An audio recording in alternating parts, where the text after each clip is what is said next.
I think it would be unfair to ask you to estimate the damage at this time, but perhaps you have a general idea. I've already said my drum. Yeah, you're on. Well, this is Paul again.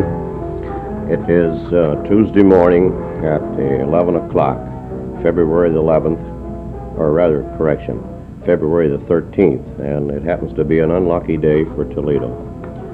Minnie and I just came from uptown. We got the news report over the radio this morning early that there was a terrific explosion on Superior Street, just outside of the business block, one block outside of the main business block. It was in a meat packing company, and we don't know the source of the accumulation that caused the explosion. It looks to me like it was natural gas leak and filled the basement and the building full. It's a little bit after 4 o'clock this morning. The employee that was scheduled to go down there early went in and lit a gas stove, walked over to the big refrigerator, lit a cigarette and opened up the door, and that was it. They found him lying nearby and got him to a hospital in very critical condition, but he was able to talk and tell them that's what happened.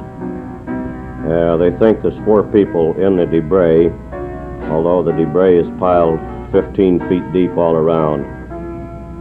And their firemen are digging yet. And we have taken some pictures this morning of it, and I presume there'll be pictures in the Blade, and the newsreel cameras are there. WJBK was there with their newsreel camera, that's television station in Detroit, just as I left.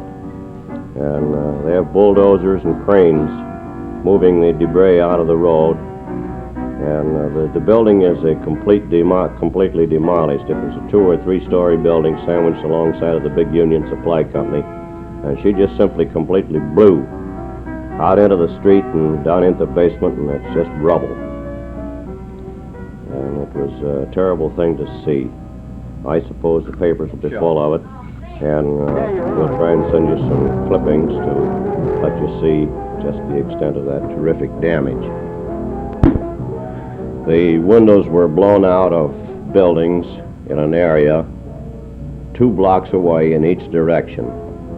I took pictures of that, and the sidewalks were littered with glass and debris that was blown off of the roof. Even tar paper and roof covering of nearby buildings was blown off and blown down into the street. Street cleaners were going along, cleaning it up, and pedestrians were roped away from the area, as was all automobile traffic. And even those that got by the lines weren't allowed to walk on the sidewalks because the glass was 2 and 3 inches thick in some places, and hundreds of panes were shattered up above, as high as 3 and 4 and 5 stories high, just ready to cut loose and fall down at any minute. But I got by the ropes. I went down back of an alley and got in close to where some people were standing watching the thing, and it got there before the police roped the area off. If you didn't actually see this, even by looking at the pictures, it's almost impossible to believe that the terrific force of an explosion could have. And I just shudder to think what would happen if an A-bomb was dropped on Toledo. Well, I'll probably have some more news on that later on.